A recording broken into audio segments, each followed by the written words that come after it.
नमस्कार दोस्तों, स्वागत है फिर से एक न्यू वीडियो पर। दोस्तों आज की इस वीडियो में बात करेंगे बीएससी थर्ड ईयर। ओके, या तो अदर क्लास में भी ये प्रश्न काफ़ी ज़्यादा पूछा जाता है। जैसे यानी कि 11वीं 12वीं की बात करें तो उसके लिए भी जो है बहुत ही ज़्यादा इम्पोर्टेंट है ये। लेकिन जो है केमिस्ट्री का थर्ड पेपर, ओके, केमिस्ट्री के थर्ड पेपर के लिए बहुत ही ज़्यादा इम्पोर्टेंट क्वेश्चन है। ठीक है, बहुत ही ज़्यादा रिक्वेस्ट वगैरह आ रही थी कि प्रोटीन क्या है, प्रोटीन की प्राथमिक द्वितीयक संरचना को समझाइए, इस पर प्रश्न लाओ। ठीक है, तो हमने फाइनली जो है इसका सरल आंसर लेकर आ गए हैं। ठीक है, तो इसके लिए आपको वीडियो को पूरा देखना है और चैनल पर पहली बार आए हैं, इसी तरह की वीडियो देखना चाहते हैं तो हमारे चैनल को सब्सक्राइब भी कर लीजिए। ठीक है, इससे किस किस प्रकार के प्रश्न बनते हैं मैं आपको बता दूं कि प्रोटीन क्या है, इस प्रकार आपको प्रश्न आ सकता है। ठीक है, और प्रोटीन के उपयोग भी आ सकते हैं क्योंकि हमने इस वीडियो में ही बता दिया है। ठीक है, और यहाँ पर दे सकता है क्या, प्रोटीन की प्राथमिक संरचना द्वितीयक संरचना को समझाइए, या तो आपको टिप्पणी लिखने आ जाएगा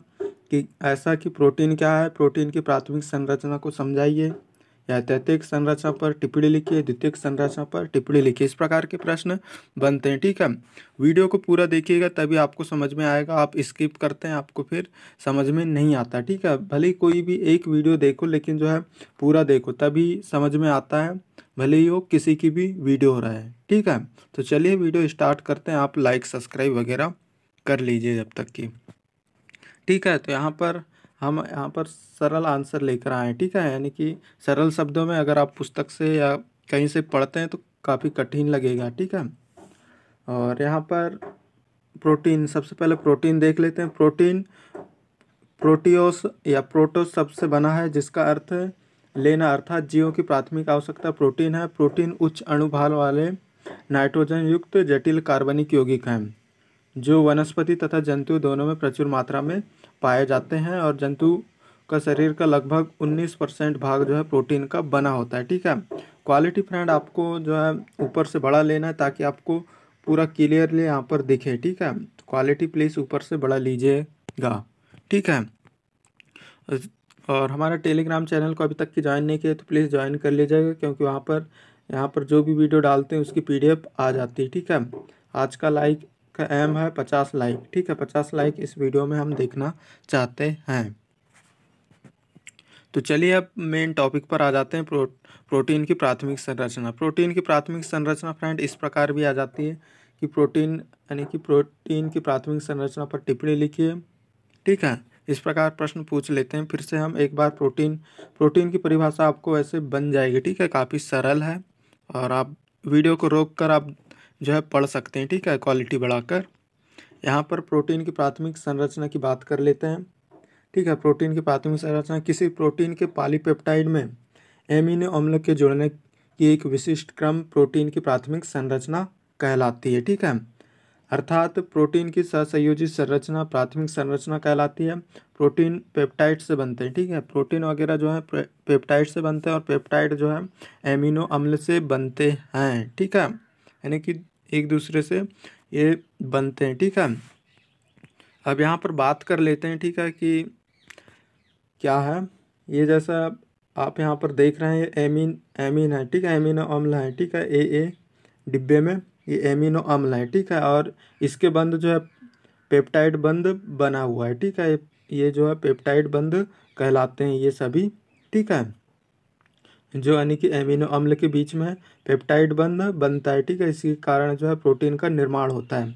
यदि फ्रेंड देखें तो यहाँ पर जो है इनके एमिनो अम्ल में अगर बदलाव होता है तो ठीक है, तो प्रोटीन में जो है विकृति उत्पन्न हो जाती है जिससे अनेक प्रकार की बीमारियाँ वगैरह हो जाती है। ठीक है, अगर इसमें कोई चेंज होता है तो ठीक है, अगर सेम है तो इसमें कोई परिवर्तन नहीं होगा, अन्यथा रोग उत्पन्न हो जाते हैं, जैसे हीमोफीलिया रोग आदि उत्पन्न हो जाते हैं। ठीक है, तो ये सभी आपको लिखना है कि प्रोटीन की प्राथमिक संरचना पे आपको। ठीक है, तो आपको उम्मीद है आपको समझ में आ गई होगी। आप स्क्रीनशॉट भी ले सकते हैं या तो वीडियो को रोककर क्वालिटी बढ़ाकर आप यहाँ पर देख सकते हैं। ठीक है, और यहाँ पर चित्र की बात कर लेते हैं तो इनका निर्माण जो है यानी कि इनमें कार्बन और हाइड्रोजन के बीच में जो है द्विबंध पाया जाता है। ठीक है, याद रखना, कार्बन हाइड्रोजन के बीच में द्विबंध पाया जाता है। ठीक है, इस प्रकार की श्रृंखला जो है आगे बढ़ते रहती है। आप यहाँ पर चित्र वगैरह आपको तैयार कर लेना है, इस प्रकार की श्रृंखला ठीक है, वेरी IMP है, तो आपको तैयार कर लेना है। ठीक है, तो ये थी प्रोटीन की प्राथमिक संरचना, आपको यहाँ से पढ़कर चले जाना है। ठीक है, अगर आप जो है कहीं से पढ़ते हैं तो आपको जो है बहुत ही ज़्यादा बड़ा पढ़ना पड़ता है और काफ़ी कठिन भी लगता है। या तो आप इस प्रकार की संरचना भी बना सकते हैं। ठीक है, ये अथवे में आपको दिया हुआ है प्राइमरी स्ट्रक्चर, इसको भी आप बना सकते हैं। ठीक है, इससे जो है ये श्रृंखला आगे बढ़ते रहती है, क्योंकि ये श्रृंखला आपको बड़ी यहाँ पर हो गई है। ठीक है, तो ये छोटी श्रृंखला आपको बना लेना है। ठीक है, अंक आपको पूरा मिलेगा। तो इस प्रकार आपको ये थी यानी कि प्रोटीन की प्राथमिक संरचना। ठीक है, लाइक नहीं किया तो प्लीज़ लाइक कर दीजिए। यहाँ पर दूसरा आ जाता है द्वितीयक संरचना। ठीक है, देख लेते हैं द्वितीयक संरचना को हम। तो यहाँ द्वितीयक संरचना की बात करें तो द्वितीयक संरचना किसी प्रोटीन की द्वितीयक संरचना का संबंध उसकी आकृति से है, जिसमें पॉलीपेप्टाइड श्रृंखला पाई जाती है। अर्थात जब पॉलीपेप्टाइड श्रृंखलाओं के मध्य हाइड्रोजन बंध बनता है तब इनमें विशिष्ट आकृतियाँ बनती है। ठीक है, जिससे द्वितीयक संरचना का निर्माण होता है। ये दो प्रकार की होती हैं। ठीक है, आप वीडियो को रोककर स्क्रीनशॉट ले सकते हैं, या तो PDF के लिए आप हमारे टेलीग्राम को ज्वाइन कर सकते हैं, लिंक डिस्क्रिप्शन पे मिल जाएगा। ठीक है, तो चलिए यहाँ पर इनके दो प्रकारों को भी देख लेते हैं हम। ठीक है, यहाँ अल्फा हेलिक्स। ठीक है, इसमें मुक्त घूर्णन नहीं होता, अर्थात यह दृढ़ होती है। ठीक है, और प्रोटीन हेलिक्स दक्षिणावर्त होती है, यानी कि दक्षिण की ओर घूमती है, सुई के घड़ी के साइड पे। ठीक है, और यहाँ पर बात करें इसके उदाहरण की, तो उदाहरण जो है ऊन, बाल, त्वचा और रेशम आदि जो है अल्फा हेलिक्स के उदाहरण है। इन पर जो है अल्फा हेलिक्स प्रोटीन पाया जाता है। ठीक है, द्वितीयक प्रोटीन पाया जाता है। यहाँ पर दूसरा की बात कर लेते हैं बीटा प्रोटीन यानी कि बीटा सीट। ठीक है, इसकी बात कर लेते हैं। तो इनमें अनेक पॉलीपेप्टाइड श्रृंखलाएं आपस में अंतर आणविक बंध हाइड्रोजन बंध द्वारा यहाँ पर जुड़ी रहती है। आप ठीक है, बीटा सीट जो है हाइड्रोजन बंध द्वारा जुड़ी रहती है, आपस में जुड़कर यानी कि चद्दरनुमा संरचना बनाती है। ठीक है, चद्दरनुमा संरचना बनाती है, ये लचीली नहीं होती, आपको याद रखना है। उदाहरण के लिए सिल्क है, जिसे रेशम कहते हैं, रेशम का प्रोटीन में जो है बीटा सीट पाया जाता है। ठीक है, अब यहाँ पर द्वितीयक संरचना की हम यहाँ स्ट्रक्चर की बात कर लेते हैं। तो यहाँ द्वितीयक संरचना की स्ट्रक्चर यहाँ पर दी हुई है, संरचना वगैरह। यहाँ पर दो संरचनाएं दी है। ठीक है, कोई भी एक संरचना आपको तैयार कर लेना है। ठीक है, क्योंकि ये है परीक्षा सार से और ये यानी कि नेट से निकला हुआ है। ठीक है, तो यहाँ पर आपको दिख रहा है हाइड्रोजन ऑक्सीजन, यानी कि हाइड्रोजन बंध पाया जाता है। यहाँ पर ऑक्सीजन है और यहाँ पर हाइड्रोजन है। ठीक है, इसके बीच में जो है हाइड्रोजन बंध पाया जाता है। आपको इस प्रकार की संरचना वगैरह तैयार कर लेना सेकेंडरी स्ट्रक्चर की, या तो आप इस प्रकार की संरचना वगैरह भी आप बना सकते हैं। ठीक है, स्क्रीन पर आप देख रहे हैं इनकी संरचना जो है सर्पिलाकार होती है, आपको ये लिख लेना है। ठीक है, और यहाँ पर स्ट्रक्चर यानी कि आप संरचना या चित्र को देखकर आप जो है थोड़ा और वर्णन वगैरह कर सकते हैं द्वितीयक संरचना की। यहाँ पर चित्र आपको इस प्रकार यहाँ पर देखकर आपको इसको संरचना वगैरह कर लेना है कि कार्बन हाइड्रोजन के मध्य द्विबंध पाया जाता है। इस प्रकार आपको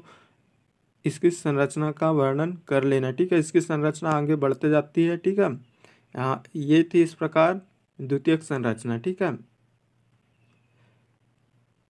चूँकि राजा शंकर यूनिवर्सिटी छिंदवाड़ा के लिए बहुत ही ज़्यादा इम्पोर्टेंट है, उसका पेपर जो है जल्द नहीं यानी कि 27 तारीख को होने वाले हैं, उसके लिए बहुत ही ज़्यादा इंपॉर्टेंट है। यहाँ पर तीसरा आ जाता है क्या, प्रोटीन की तैतीयक संरचना। ठीक है, प्रोटीन की द्वितीयक संरचना में और अधिक वलय के फलस्वरूप जो है तैतीयक संरचना का निर्माण होता है, यानी कि प्रोटीन की द्वितीयक संरचना के फलस्वरूप जो है तृतीयक संरचना का निर्माण होता है। ये दो प्रकार के होते हैं, रेशेदार होते हैं और गोलाकार होते हैं। ठीक है, यहाँ से आप स्क्रीनशॉट वगैरह भी ले सकते हैं। ठीक है, देख लेते हैं। स्ट्रक्चर काफ़ी कठिन दिया है, परीक्षा सार या पुस्तक में देखें तो बहुत कठिन दिया हुआ है। ठीक है, तो इसके देख लेते हैं अथवे की। तो यहाँ पर इसके अथवे में आ सकता है, इसको आप बना सकते हैं। ठीक है, अंक आपको पर्याप्त मिलेंगे। ठीक है, यहाँ पर हेम और पॉलीपेप्टाइड बंध यहाँ पर आपको दिखेगा, इसमें यहाँ पर पाया जाता है। ठीक है, तृतीयक संरचना ये, यानी कि इसकी संरचना इस प्रकार बनती है। ठीक है, यानी कि सर्पिलाकार होती है, यानी कि बहुत अजीब प्रकार की। इस प्रकार आपको इसकी संरचना बना लेना है, लेकिन ये संरचना यहाँ पर जो है डबल होती है। यहाँ पर इस टाइप की आपको संरचना यहाँ पर बना लेना है, ठीक है। और यहाँ पर आपको पॉलीपेप्टाइड बंध वगैरह आपको दर्शा देना है, ठीक है। तो इस प्रकार आपको जो है तृतीयक संरचना भी तैयार हो जाता है, ठीक है। आप वीडियो को रोककर आप पढ़ सकते हैं, ठीक है। यहाँ पर थोड़ा क्या है, जल्दी अपलोड यानी कि वीडियो बनाया जा रहा है।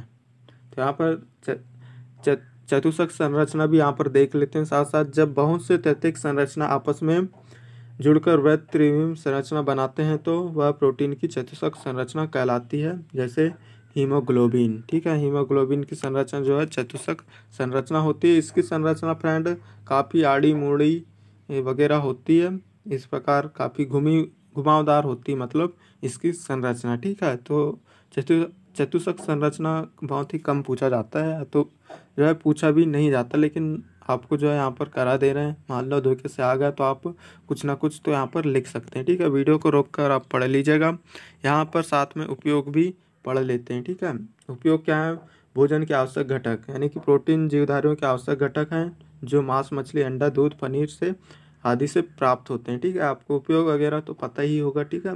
दूसरा आता है एमिनो अम्लों के निर्माण, यानी कि प्रोटीन जो है अनेक प्रकार के एमिनो अम्लों के निर्माण में सहायक होता है, ठीक है, जो शरीर के लिए बहुत ही ज़्यादा इंपॉर्टेंट होते हैं। यहाँ पर तीसरा आता है प्रतिवायरस के रूप में, यानी कि बहुत से प्रोटीन प्रतिवायरस के रूप में कार्य करते हैं, यानी कि अनेक प्रकार के रोगों को दूर करने में सहायक होते हैं, ठीक है। तो ये थे प्रोटीन के उपयोग।